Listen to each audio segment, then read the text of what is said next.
Hello, everyone. Welcome to Around the Scene, presented to you by Playing with Rockets. I'm your host, Perino, and it's just me. We had a little bit of a snafu today. We don't normally do solo podcasts here on Around the Scene, but we had somewhat of a technical snafu, and we unfortunately were not able to get a guest for this week. So it is just your boy, and I'll admit that I was kind of concerned, when I thought about it, and I was like, oh, I guess I have to do this alone now, don't I? But honestly, like, I don't think it's gonna be that bad. So if you're here live on Twitch, don't be afraid to say something in chat. Come in and say hi because I'll need all the help I can get tonight because I am just on my own. But guys, if you didn't know, this is episode number 27 of Around the Scene. We are here every Wednesday for you to get your fix on all things Rocket League. If you like this, be sure to give us a follow or sub on Twitch, YouTube, or your podcast service of choice. You can also consider supporting the show by kicking us a buck over on patreon.com/playingwithrockets. If you want to be a part of the show, the only way to do that is to join us here on twitch.tv/playingwithrockets and post questions and topics there in chat, especially tonight, because it's just me on the microphone. So please, I beg you, talk to me. I'm scared and I'm lonely and afraid. But with that, we'd also like to give a shout out to our Patreon producers for the month of October. They are Kelvin Winter, father of 5, Jonesy, and Neo. And there are 2 additional housekeeping items that I'd like to go over before we really get into the show tonight. So first things first, shout out to Nexum Crash over on Reddit, who gave us an RLCS Emerald Pro wheel code to give away. Now guys, these are the Rocket League Season 7 LAN wheels. They're very nice. I have a pair myself. They're excellent. They're gold. They're spinny. They're shiny. And they work on every platform. So you don't have to worry about it. Xbox, PlayStation, Nintendo Switch, no matter what, they got you. So if you would like one of these codes, make sure to keep up with our Twitter account and our Twitch and our Discord because we haven't totally figured out how we're going to do this giveaway yet. We'll definitely say something on the show once we have an idea of how we're going to do it. But definitely stay tuned for that because that'll be a cool little giveaway for you guys. So, secondly, here at Playing with Rockets, we're going to be offering a $1,000 plus tournament to close out the year. That is right, $1,000, baby. We're going to have 4 qualifiers for the tournament every Monday throughout November. For more detailed information on that, please join our Discord or follow us on Twitter. Wow, it's a lot to handle right off the top of the show. And so today on the show, initially I had this thing, right? Like, when we were talking about ideas for the show this week, one of the things that I really wanted to cover was Collegiate Rocket League, right? And I had this big thing set up. We were going to go through, our Rocket League news. We were going to do our RLCS results. And we were going to go really deep into CRL and, kind of expose that because I think that's interesting. But of course, nothing ever goes to plan here. And we had the most absurd weekend of RLCS results in a long time. Definitely some unexpected twists. And I know you guys want to hear about that. So here's what I'm going to do. So for tonight, I'm going to go through the news and the roster shuffle really quickly, because there's not a ton of things there. And then basically the latter half or so of the show is just going to be talking about RLCS this week because as Pixelated Nerd says in the chat, absurd is an understatement. And I tend to agree with that. So there are a couple of things we're going to go over first because there are still, again, there's a couple of important things we want to go over. So first things first, in our news segment, we have 2 items to cover. And so first here, we have a big announcement. Beyond and Astro Gaming announced the $30,000 star circuit. So this one is something that just came up today, actually, as I was putting together the notes for the show today. I just happened to be looking, and this dropped like maybe a couple hours before the show. So Here on TeamBeyond.net, Beyond and Astro Gaming are doubling down on Rocket League competition in 2020. We are excited to announce the Astronaut Star Circuit, a continuation of our monthly free-to-enter tournaments, now featuring a seasonal point system, increased prize pools, and a qualification path for the high-stakes season finals. So, really quickly, I'm just going to go a little bit into it. Again, you guys can check it out on TeamBeyond.net. They are going to have a first season of the Astronaut Star Circuit. So there's 10 events, right? They're going to run a series of qualifiers. There's going to be 8 individual qualifiers from December through April, right? And what they're going to do is they're going to have $2,000 in prize money for each of the qualifiers. And then after those qualifiers are over, they'll go through, they'll rack up the point totals, they'll look at the results from all the different qualifiers, and then there's a $10,000 final tournament. So obviously, this is really, really cool. I mean, huge stuff for astronauts because, again, this is one of the, I would say, one of the premier community organizers. And this is absurd. $30,000 for a community event is practically unheard of. Again, unfortunately, this is North America only. But man, what a series of tournaments, huh? You know, that's going to definitely keep people busy, and it's definitely going to attract the best talent, you know? It's one of the things we've talked about before where oftentimes these RLCS teams don't really go through the community stuff because, frankly, the prize pool for them isn't worth it.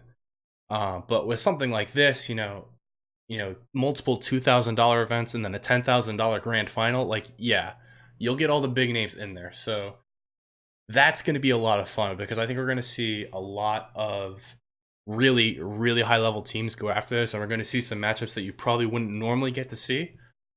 So that is extremely exciting. I'm all over this one because this is, again, really, really cool. So congrats, I should say, to Team Beyond because that is a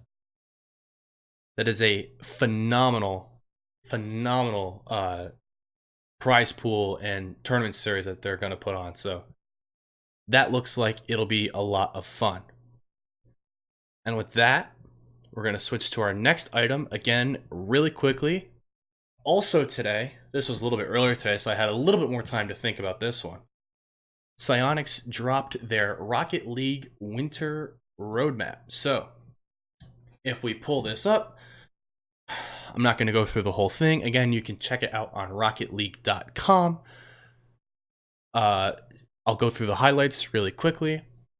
Competitive Season 12 rewards are going to be here. So Season 12 will end in December, is what they're saying here.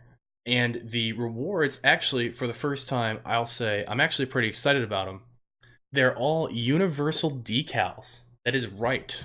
For the first time, we are getting animated universal decals as our end of season rewards. So, you know, if you're making that push this season, you know, trying to get, you know, from Plat to Diamond or from Diamond to Champ or from Champ to GC, this is definitely the season to push for it because personally, I think these rewards are really, really cool. So then in addition to that, they announced that there is going to be inventory archiving. Psyonix says that archiving will be added with the blueprint update this year. So this is a quality of life feature I think a lot of people have been looking for. Definitely something to look forward to because I like all those Rocket Pass items. Like for me, like I have so many Rocket Pass items and some of them are just not great. Like I don't use, like there's like whole sets of wheels and decals or whatever, and I just don't use them because some of them just you know? So I think that'll be a really solid quality of life change. It seems that, again, Psyonix has listened to the community on that one. I think people have been asking for that for a very long time. Glad to see that with the changes that they're making to the whole item situation in general, that'll be one of them. So 2 more things in this. So the original DLC is going to be included in the base version of Rocket League. So What does that mean? Following an update before the end of the year, everything included in the Supersonic Fury, Revenge of the Battle Cars, and Chaos Run DLC packs will automatically be available for all Rocket League owners. So that means, basically, for those of you who are cheapskates like me and don't have the Dominus and the Cristiano wheels, that you'll be getting those for free. So that's an interesting one for me because again, I actually fun fact. So when I originally bought the game, right, I bought it on Xbox, and on Xbox those were included.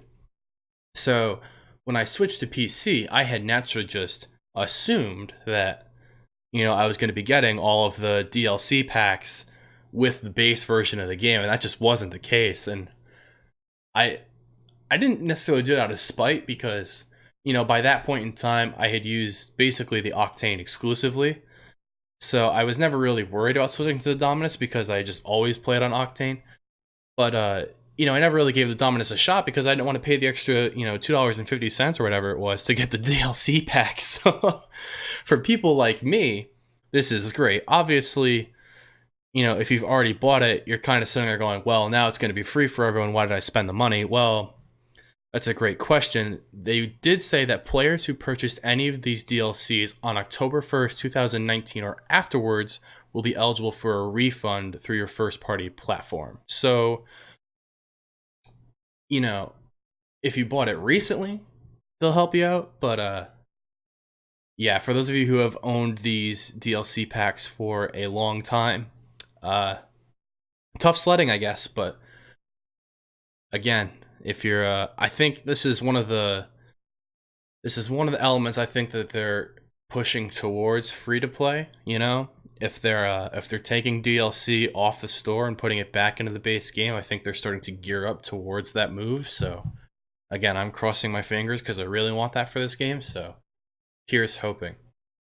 And then lastly, of course, we have Frosty Fest 2019. So, of course, we are in the middle of Haunted Hollows, which is the Halloween event. But, of course, there is an announcement that there will be a winter event. So, you'll get a whole new set of items there that do the winter event.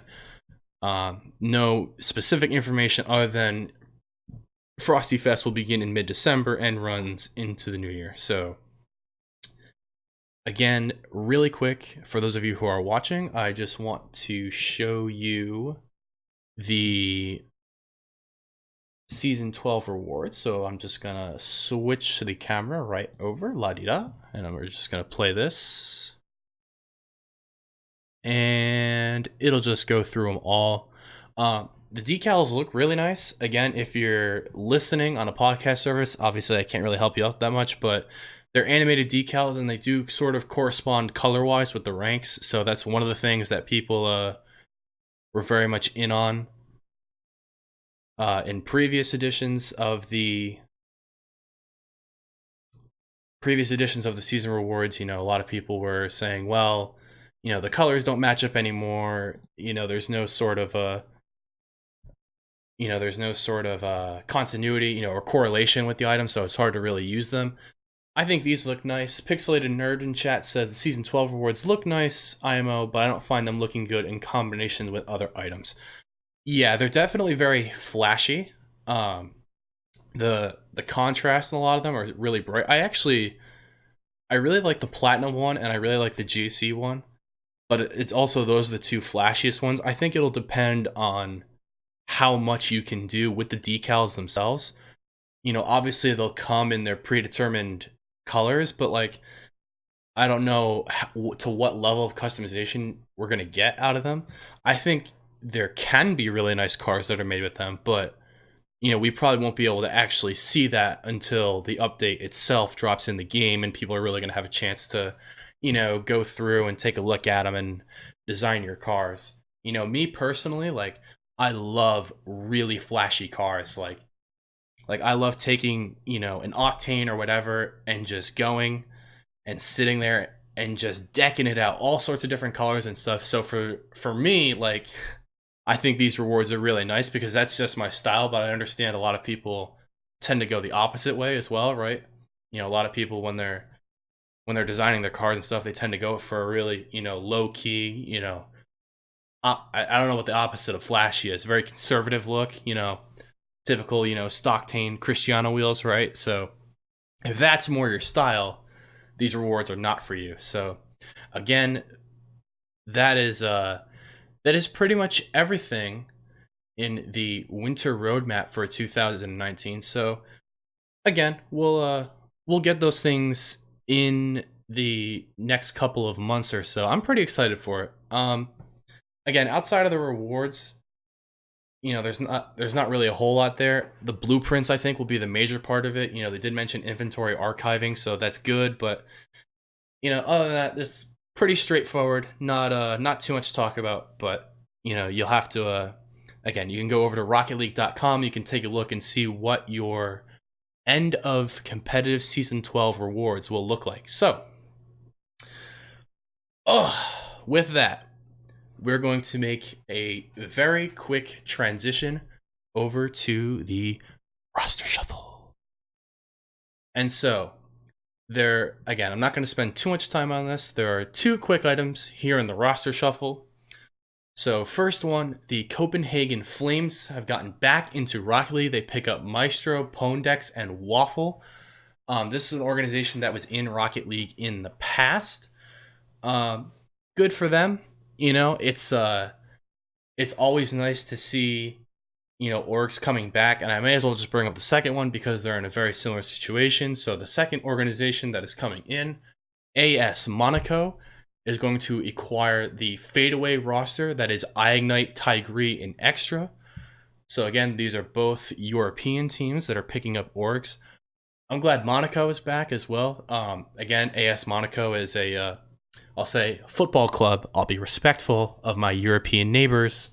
And for anyone who's European who is listening, they are a football club they're not in France, it's in Monaco. But, they do a lot. And again, they've had a Rocket League team in the past. I think this is a good roster to pick up. Definitely a lot of talent on that roster. Ignite, Tigre, Extra.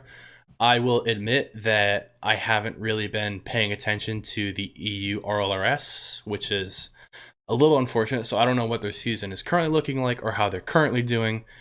However, now is the time to get in, I think, on an RLRS team because of the format changes, right? So because there are potentially up to 4 teams going up from the RLRS, this is probably the best chance of any season for a team to go up, right? Because you're going to have 2 that automatically qualify and then 2 that have to, go through the promo and relegation tournament. So, again, now I think is the time for orgs to get in because, you take a shot on a team, maybe they sneak in or maybe they get through on the 1 or the 2, and they can get right into the RLCS because that's where you want to be, I don't think a lot of these orgs, when they enter, I don't think they come in and say, yeah, we're happy with just having an RLRS team. It's good to just be in the second division. I think most of them are probably looking at it and saying, well, yeah, it's good that we're in the rival series now, but I think everyone's trying to make that next step up.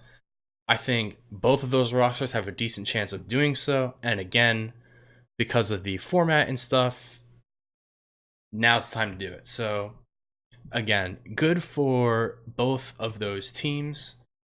And yeah, here's hoping they do well and that their orgs are happy and that everyone's all set and ready to go there because again, now's the time to be bullish on Rocket League, right? And so, I gotta take a deep breath. I gotta relax. Deep breath in, deep breath out, because it's panic time.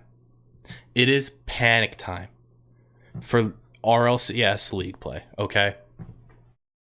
It was funny, this past weekend I actually wasn't able to catch RLCS this weekend. I was away. I was visiting a friend out in very rural Pennsylvania. Goes to a different university and it was their homecoming weekend, so we went to the football game, we went out to all the social events and stuff. It was really good, but I didn't catch basically any of the RLCS this weekend, okay? And there's a group of us on Snapchat that all sort of get together and they we talk about the RLCS and stuff. And when I saw the alert on my phone for some of these results, oh my god, did I about have an aneurysm? So we're gonna go through the games one by one, right? We'll do NA first, then we'll go through EU, and then I think we'll sort of talk about the larger implications of all of these because there's a lot going on. Every series was a little bit crazy this week, so we're just going to kind of go right through it again, starting in NA. Our first series that we're going to discuss, Cloud9 versus the Birds and the Bees. And the Birds and the Bees took down Cloud9 3-1. Wow, right? That's all you can really say for this is wow. I think most people had the Birds and the Bees looking, as sort of a bottom tier team. Obviously, Cloud9 is Cloud9, and yet that result is the furthest thing from what we've seen. I had to go back and watch some of these, right? I didn't go back and watch every series. So again, I'm going to apologize in advance because, it's not like I sat here and I went through, the 10 hours of VODs, right, to watch every single moment of every single series. But I tried to get caught up where I could. And this Cloud9 team just looks off. They just look off. It's hard to explain. They just don't really have, they don't have that synergy and the passing that we're so used to with Cloud9. Cloud9 is a team of both positional and individual brilliance, I think is the way that I would describe it, in the sense that when they want to, Cloud9 can really go through, I would say, primarily gimmick and squishy, right? And they can make phenomenal individual plays to beat people, but then they're also adaptable enough where, they can get Torment involved on offense and they can do really smooth and really transitional, offense where, each player is participating and they're just lacking that element of it. It's hard to really explain, this is sort of an anomaly that I don't really think anyone anticipated. In fact, one of the things that I did to, study up before the show tonight was I actually went back and I listened to one of our first episodes for this season.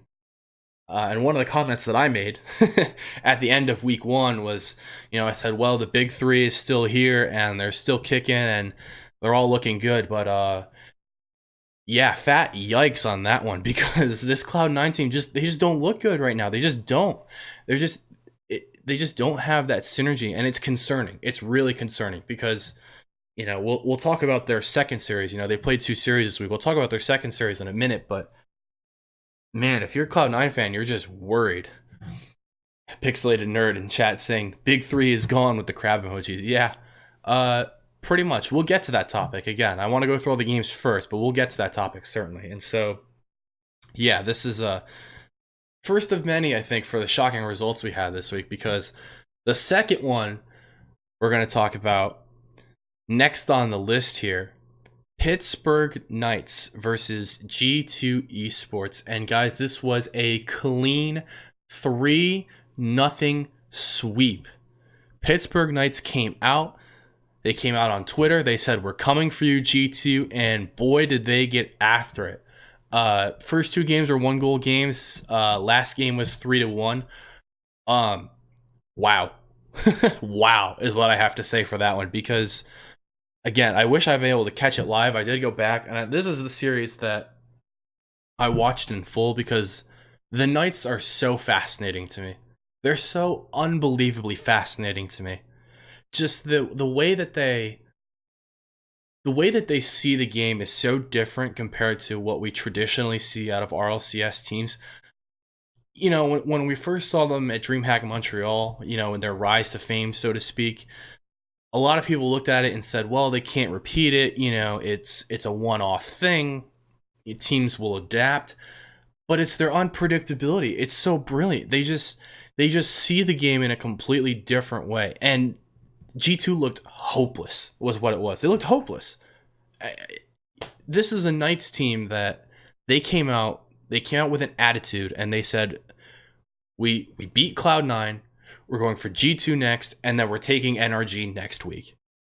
And so right now, they're 2 for 3 on that front, And this is just a statement. It really is a statement from the Pittsburgh Knights. If there was any question before of who, if there's going to be a big four or, who's really going to challenge the big three, it's the Pittsburgh Knights, no question. I mean, it's just a statement victory for them. It's like, what more needs to be said? It's a clean 3-0 over the team that just last season was in the grand final, both for RLCS and for DreamHack Montreal. And the Knights made it look easy. They made it look simple. Again, it's one of those things, it's hard to really explain, but the way that they move off the ball, I think, is very untraditional, and the way that they rotate through on offense is very untraditional. I wish I had a video or something where I could break this down. This would be a fun little side project. But geez, it's amazing to watch because teams can't handle it. They just can't handle it.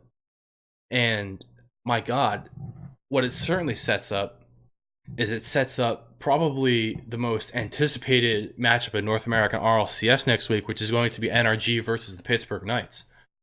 That's going to decide the fate of several different teams, I think, for this RLCS. Because now that the Knights have gotten results against two of the big three, if they manage to take down NRG as well, then it puts a serious dent into everyone else's chances for qualifying for LAN. Because, we'll go through the standings in a little bit. We'll talk about this a little bit more later. But man, the Knights definitely came to play. And so, again, congratulations to them. That is a phenomenal, phenomenal result. Sorry. And so, next on the list here, we have Rogue versus the Birds and the Bees. This matchup largely considered, I think, to be the bottom two of North American RLCS. But Rogue manages to take this one down 3-1. This is I think this is basically a must-win series for Rogue. Because if they had fallen to the Birds and the Bees, I think then they would become definitively the lowest ranked team in North America. So they really needed to win this series, and they did. I believe that's where Crow had that phenomenal goal, right? I'd almost want to pull it up. I'd have to find it. Again, unfortunately, I didn't really come prepared with everything. But, Rogue, they looked a lot better in this series, I think, than they have in the past. This is definitely a series that Rogue needed to win, and they came out and they did it. 3-1 is fairly respectable. I think for the Birds and the Bees, because they had taken down Cloud9 earlier, it's like, yeah, losing to Rogue isn't great, but you did get a result against one of the big three, so you still have a shot. So I don't see this as a huge failure on the end of the Birds and the Bees. Obviously, it would have really helped them because this is the team that, again, if you're fighting to stay out of promo relegation or fighting to, get into the regional tournament, this is a result that you really need. But, given that they also beat Cloud9, I think it's okay for them. But obviously next week the Birds and Bees are going to have the Pittsburgh Knights, so they'll have to see if they can get that result because, otherwise they're going to be really struggling. And I think that's pretty much all we have for that one. So moving on to the fourth game in North America, we have NRG versus Ghost. This is one that NRG took down 3-1. NRG seemingly the only member of the big three not really having too many difficulties yet. This is actually the only series that I was able to catch live. I'll admit that my NRG fanboyism sort of took over, and we sort of had a break in the day when they were on, and I saw it, and I was like, well, I'm going to be able to watch this one. So I managed to catch this series live. And what really impressed me was their defense. Oh my God.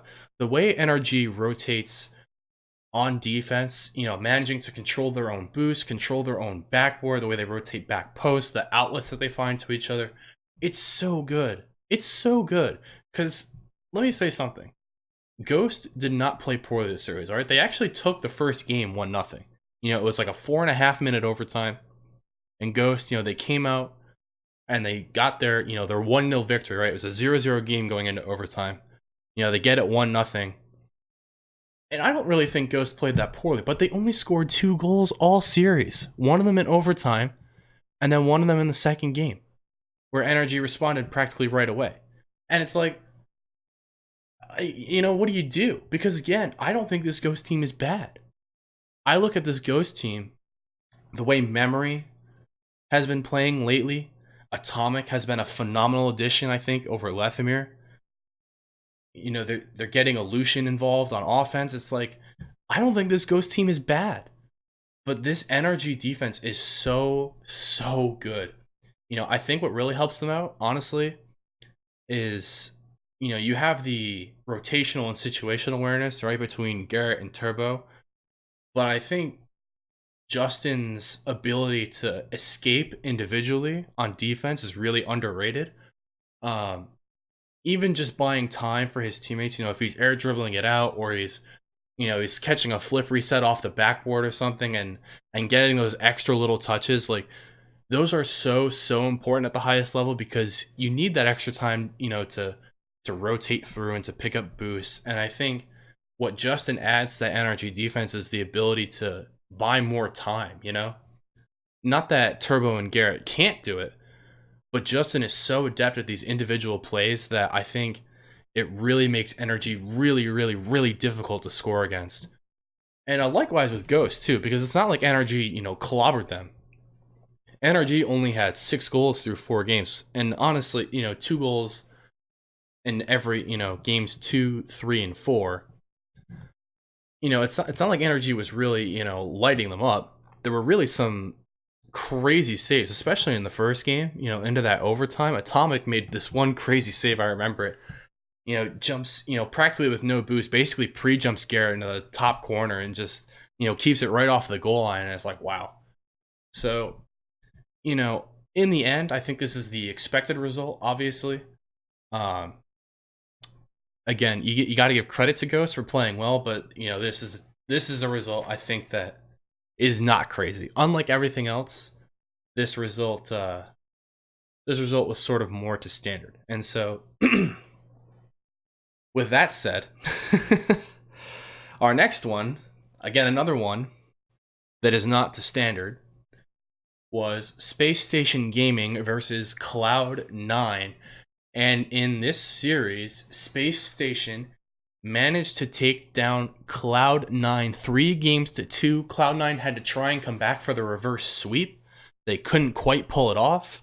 That Game 5 went all the way through a second game's worth of overtime, and Space Station just put it through. And so let me say this. Obviously, Space Station played well, right? Like, don't get me wrong. But again, something looks really off with Cloud9. It's hard to explain, but they don't appear to be clicking at all. And it's like you just watch it and you're like, some of the plays are just baffling. Like, I don't know. I don't know. If you're a Cloud9 fan, you're looking at it going, what the heck? Because right now they're practically in a relegation spot. They're 1-3 in league play. And they've dropped games to the Birds and the Bees and Space Station. Again, next week, Cloud9 goes up against NRG. And then the week after, they have G2 and Rogue, who aren't bad. Like, these are the results that Cloud9 need. If you split, over this week, if you split these two series, one against the Birds and the Bees and one against Space Station Gaming, you can sort of write it off as, well, obviously they're not going to go perfect. Not everyone is going to win every time. There's some variance. Splitting isn't horrible. And if that's what had happened, I think you could write that off, right? But guys, they dropped 2 series this week to 2 teams outside of the big 3. And again, excluding Pittsburgh Knights as well, who they lost to last week, by the way. Come on. This is legit horrifying for C9. Because there is a very real possibility that it's Cloud9 playing in the promotion relegation tournament. Because let's face it, they're going against NRG next week, who, again, looks unbeatable at this point. It's not impossible for Cloud9. If there's a team out there that could beat NRG, certainly Cloud9 is one of them, but not the way that they're playing recently. So I think NRG is favored in that series. And then the week after, the last week, they play G2 again. That's probably about an equal matchup given both teams' form right now. And then Rogue, who they should beat, but again, they should have beaten Birds and the Bees, and they should have beaten Space Station. So you're looking at it, and there's a very, very, very real possibility that Cloud9 is in the promotion relegation tournament. And that's absurd. That's absurd. What do you even say? Like, if you're Gimmick, Squishy, and Torment, you're sitting there and you're going, what the hell? They should be walking over these teams, but something just looks really off. I wonder if Fireburner can look at it. Fireburner is the coach for Cloud9 this season. And if he can just look and say, oh, you should be doing this or you should be doing that, or maybe the big burners tried to, change them up a little bit, but my God, it is rough for Cloud9. And again, they have to sit there and turn it around quickly. So, really quickly, again, I want to get through the last game here so then we can switch over to EU, and then we'll kind of talk about everything at the end, because there's still a ton of results in EU that were crazy too. So our last matchup in North America this week was G2 versus Rogue. G2 managed to take this one down 3-1.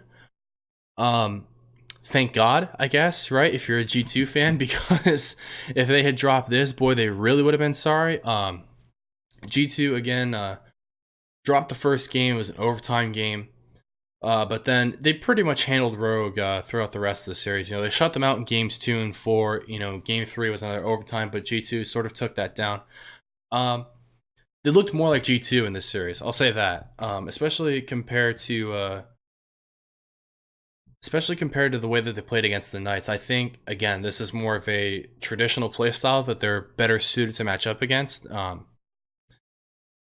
There's not too much to say about this. Again, I just think that G2 is the better team, frankly, this season, and that this is the result that probably should have happened. The fact that Rogue did manage to beat the Birds and the Bees, may have given them some momentum. G2 lost their series earlier, Rogue won their series earlier. You try to get that momentum rolling. It just doesn't quite shake out for them like that, though. But I don't think Rogue can be too disappointed in the way that they played. I think, again, just G2 is simply the better team. And that is how it shakes out. It's Alpa hanging out in chat. He says, I swear I'm a Rogue fan 100%. They are such underdogs, but make it every season. Yeah, I tend to agree with that, Alpa. I think Rogue is certainly an underdog team. They're going to have to fight. They did get their result against the Birds and the Bees. But again, looking forward for Rogue, so they have Space Station next week. And then the week following, they have both Cloud9 and NRG. And, that's tough. That's really tough. So they definitely, again, if they don't win next week against Space Station, I think Rogue's on the chopping block. And so, again, really quickly, our standings at the end of round number 3. I'll just go through it really quickly. Energy at the top is 4-0. Pittsburgh Knights are at second, 3-1. Ghost is in third at 2-2. G2 number 4 on game differential, right? Yes, game differential. G2 is 2-2 as well. Birds and the Bees at number 5 at 2-3. Space Station Gaming at number 6 at 1-2. Cloud9 number 7 at 1-3. Rogue number 8, 1-3, also lower on game differential. Yeah, that's pretty nuts. And so this is basically anyone's ball game. Provided NRG wins their series against the Knights next week, they should lock up that number 1 spot. But pretty much from spots 2 through 8 are basically wide open. There's really it's going to come down to tiebreakers, I think, for a lot of these teams, and that's that means every game counts. If it didn't before, it certainly means it now. That every single game counts, because we're certainly going to see situations where it's going to be the tiebreakers, given how close the standings are throughout the board. It's definitely going to come down to tiebreakers. So, yeah, wow, it's a lot to handle for North American RLCS. This is the sort of variance that we haven't seen on this side of the Atlantic. But on the other side of the Atlantic, transition game strong, by the way. Heading over to EU, they're used to some of the craziness. And again, this week we just had more EU craziness. And so, again, we're gonna dig right into it. We're gonna go to the EU RLCS really quickly here. First matchup, we had Veloce versus Reciprocity. And boy, oh boy, Veloce. The team that wasn't even supposed to be on RLCS. The team that only made it because Triple Trouble disbanded. They managed to take down Reciprocity 3-2. Look at that.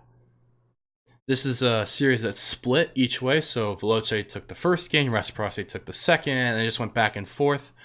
But by the end, Veloce had a commanding final win, 4-0 over Reciprocity to take down the series. And all of a sudden now Veloce is tied on top of the leaderboard here for EU. And I think this is a pretty big shock for most people because, again, this was a team that didn't even qualify in their own right to make it into RLCS. Obviously, we talk about underdog teams.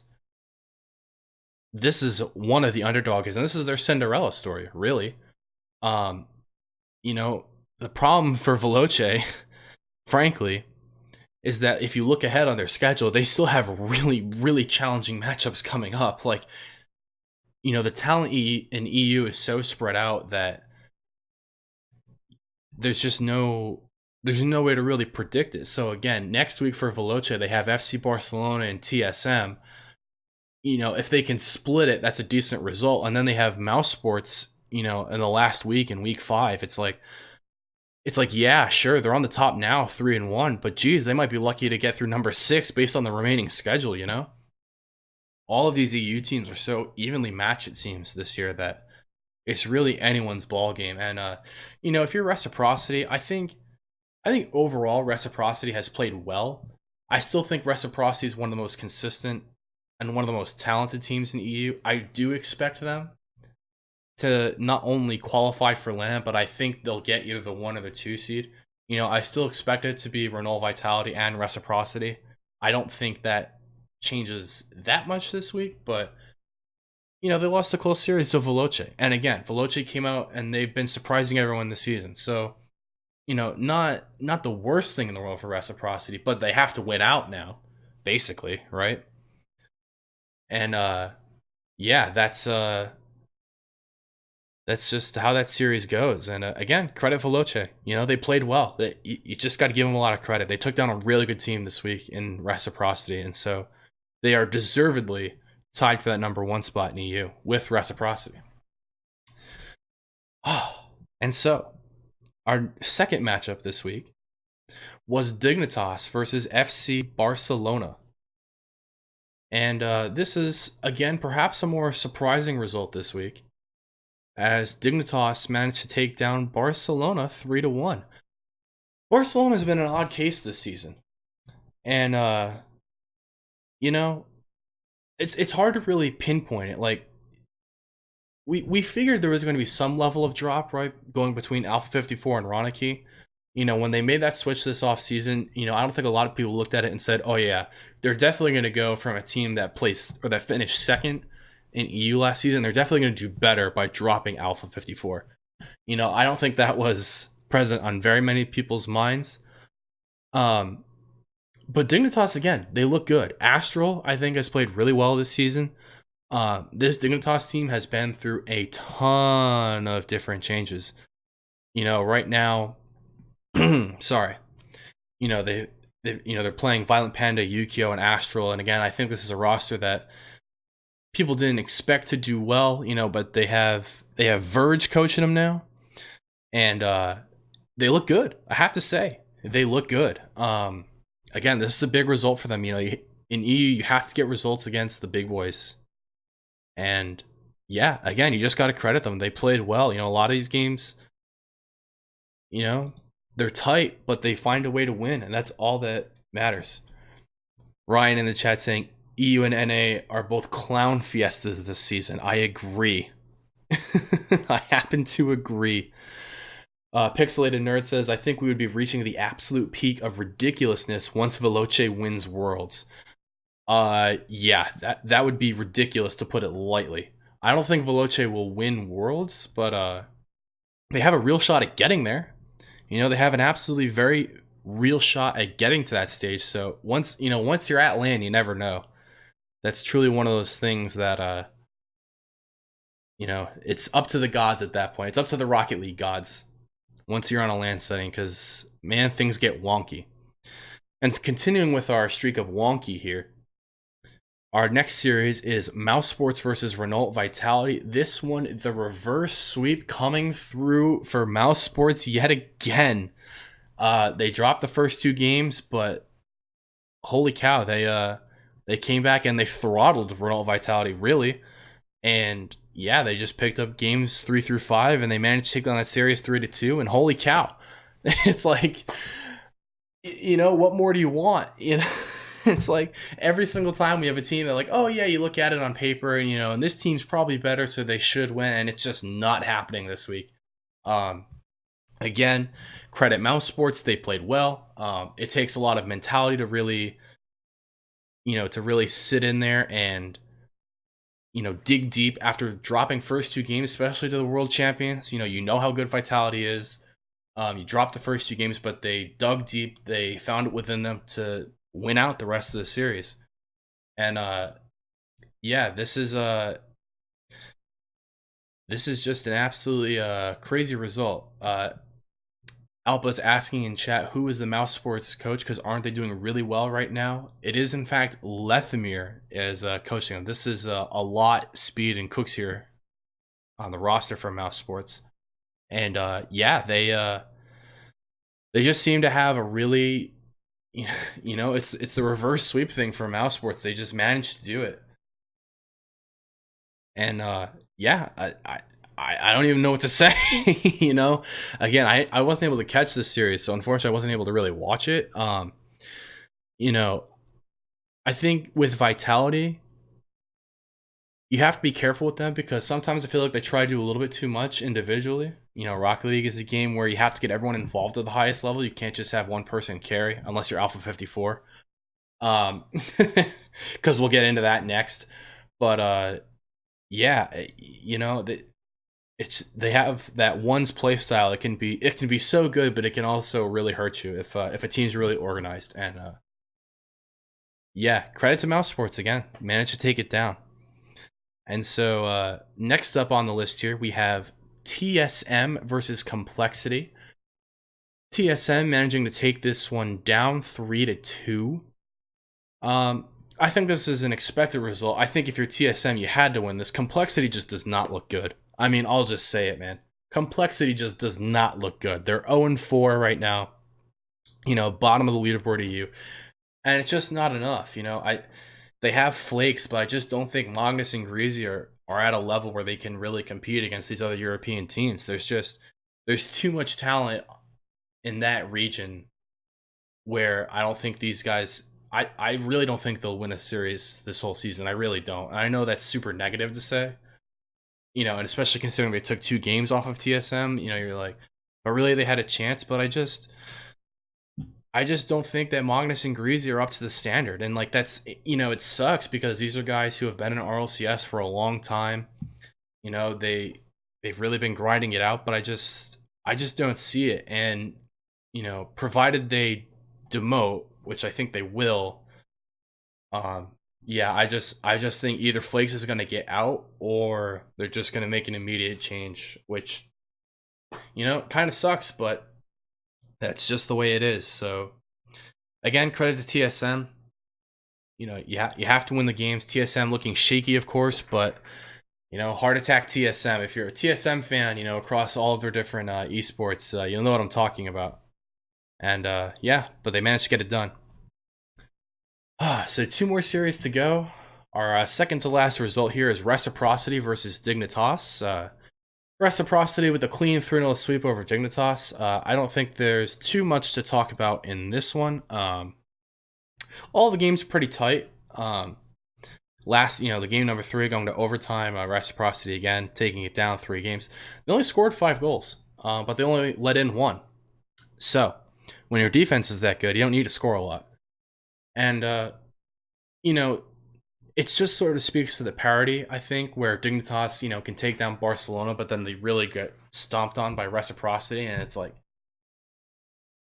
holy cow, Like, what the heck is going on here? Oh, excuse me, sorry. But, yeah, I don't really think there's too much to say about this. Reciprocity is a very good team.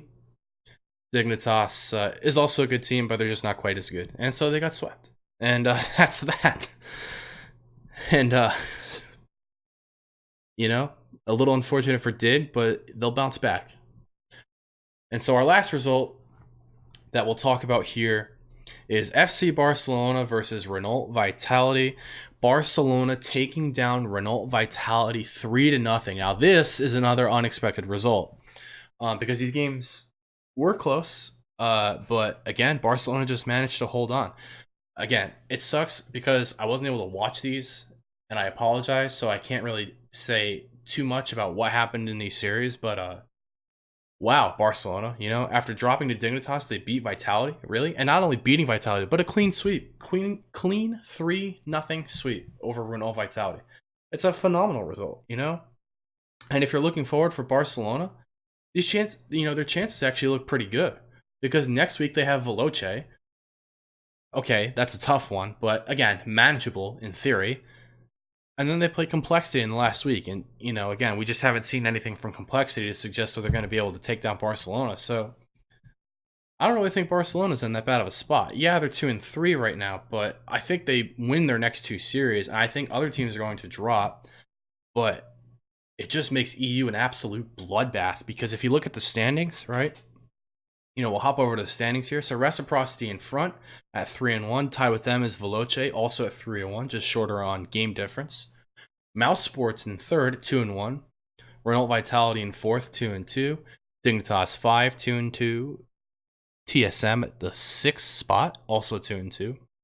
FCB at number 7, 2-3. And Complexity bringing up the rear, the number 8 spot at 0-4.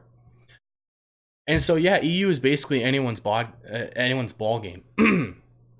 I'm looking at this, and I think Barcelona has a fairly straightforward schedule on the way out. If we're looking ahead here as, making some, snap decisions, Reciprocity still has to play Renault Vitality and Mouse Sports. So I don't think they're comfortable in the front. And neither is Veloce, because Veloce still has to play Barcelona, TSM, Mouse Sports. I think actually of those two, Veloce is probably favored, right? Because, again, Veloce's just been getting these crazy results. Why not? I think TSM is a shaky opponent. I think Barcelona is a shaky opponent, depending on the day. Mouse Sports is a rough one at the end. But if Veloce can even just split, I think they're going to be fine. Really the big question that you look at this, and you say, who's going to be in the bottom 2, right? Because I honestly, realistically think that anyone, can get to the 1 through 6 spot. Outside of Complexity, again, I just don't see Complexity getting out of that bottom spot. Just the way that they've played the season, I just don't see it. Outside of Complexity, I really think the whole 1 through 7 really is up for grabs. And so the question, is who finishes in the 7th spot. Right now, Barcelona's there. But, there's just so much that can change. TSM, I think, has to be careful because they still have to play Veloce, Dignitas, Renault Vitality. That's not easy, And it's like, holy cow, like, this is just, there's no way to predict it. I mean, I can't even tell you. Honestly, of the teams there, it looks like it's probably going to, I can't even say, I want to say Dignitas, but honestly, I think it might be TSM that might end up being in the 7 and 8 spot. Yeah, that's just going to be a bloodbath. I think it might be TSM, and that's pretty scary. Ryan asking in chat, is there anyone in particular for EU or NA that you see being relegated? Complexity definitely in EU. I just don't see them. I just don't see them staying. In North America, I know people are gonna catch hate on me for saying Rogue, but Rogues just hasn't had the results this season. I think it'll depend though. If the Birds and the Bees end up also in the relegation spot, or Space Station for that matter, I think one of those two could also end up there. But Space Station still has plenty of games left to play. Rogue right now just needs results. And yeah, I'm gonna tentatively say I think SSG and Cloud9 pick it up a little bit. I think Rogue does. I think the bottom two for NA are going to be the Birds and the Bees and Rogue. I think the bottom two for EU are going to be TSM and Complexity. Ryan's saying, yeah, I don't see how Complexity could possibly bounce back with the way that they've been playing. I agree. I just don't think Magnus and Greasy are up to standard. And, I think it's been fairly apparent during this RLCS season that it's just not there. And, yeah, I don't see them surviving it. Hate to admit it, but I see Rogue relegating as well.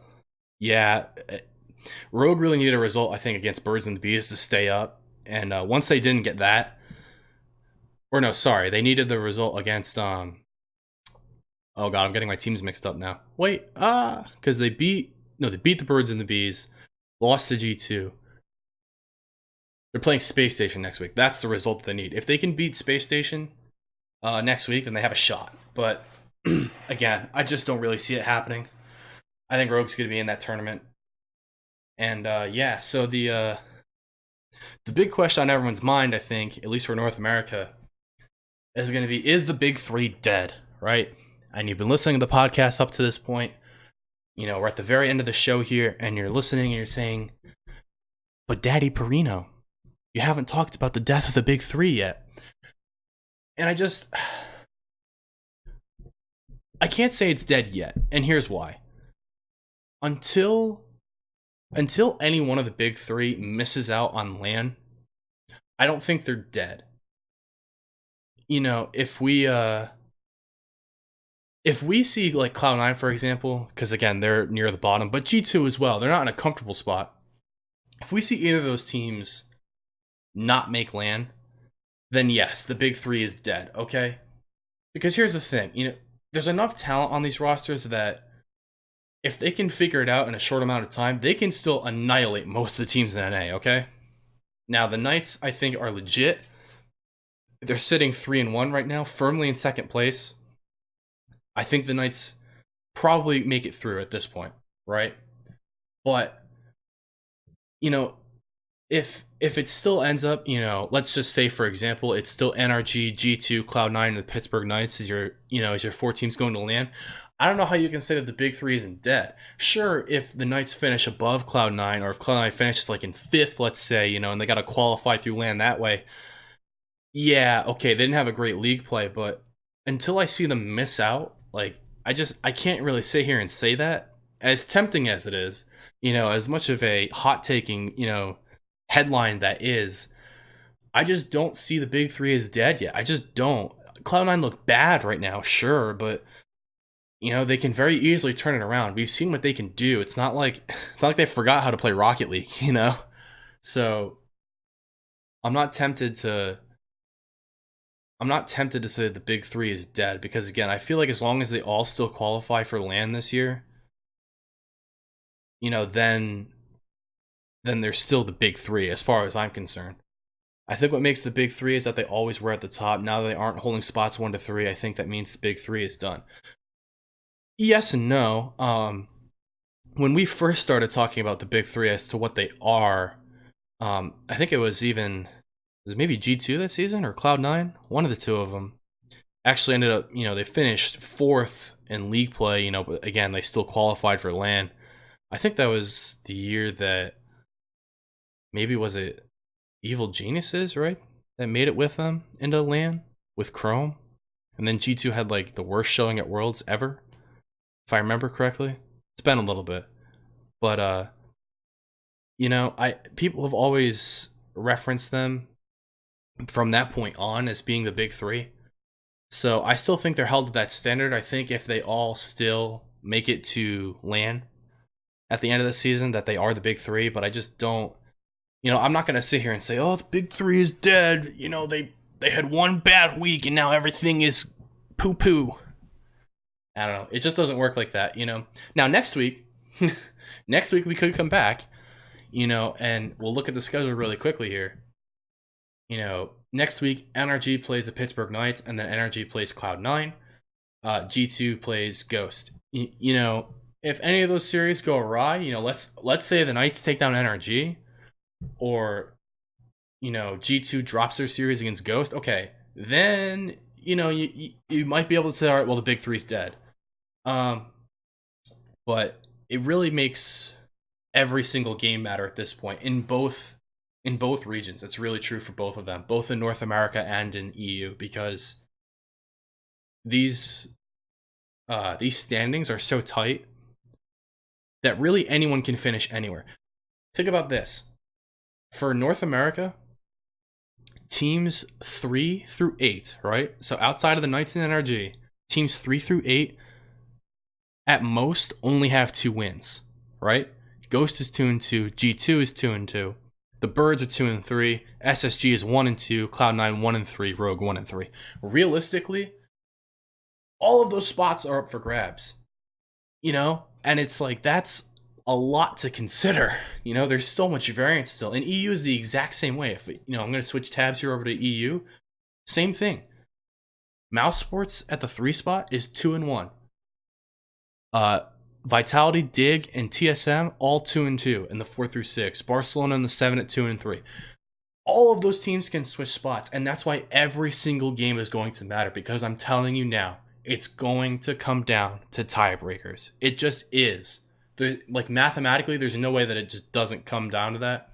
So it'll be very, very, very interesting to see what happens this next weekend. I think with the amount of turbulence and the amount of variance that we saw in this week's edition of RLCS, that I agree, next weekend is super hype, because every game matters.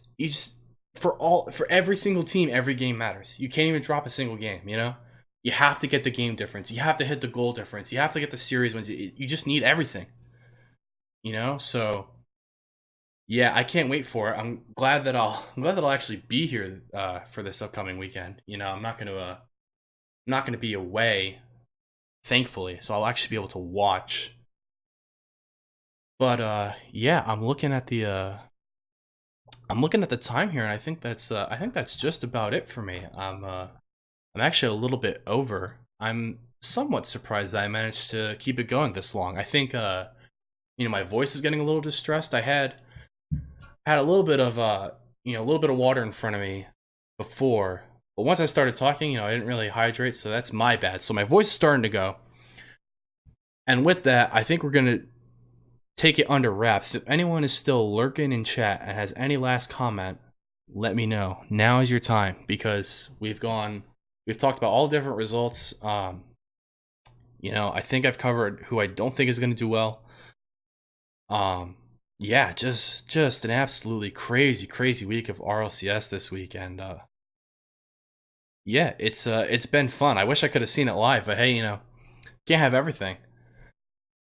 And so, one last thing. I was just about to close it out. Pixelated Nerd asking in chat, Moot to C9 next season. Another transatlantic transfer?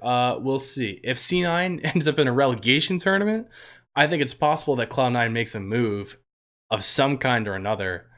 But again, I think you have to wait till the end of the season to see if they're really if they actually finish in promo relegation. I can't even believe that I'm saying that. But if Cloud9 actually finishes in the relegation tournament, then I can see them making a move. But I don't know which direction you go. I don't know, but that would be something, to say the least. And so, guys, again, I apologize, but I do have to go. Thank you so much for joining me tonight. Once again, be sure to follow us here on Twitch so that you can stay up to date with us as we go live every week. We'll be uploading this episode later on YouTube and our various podcast services for anyone who missed today's live recording. Guys, if you enjoyed listening to me ramble on for an hour on end, you should definitely check me out on Twitch, twitch.tv/Perino, because I do a lot of the same thing. I just happen to ramble while I'm playing Rocket League generally, and it's a lot of fun. So, otherwise, this has been Around the Scene, presented to you by Playing with Rockets. I'm Perino. My throat hurts, but it's been my absolute pleasure to hang out with you guys tonight. We had a crazy week this week, and I always love talking about it. So again, I hope you guys enjoyed the episode. Take care, and have a wonderful rest of your evening. Thank you so much. I'll catch you next time. Peace out, everyone.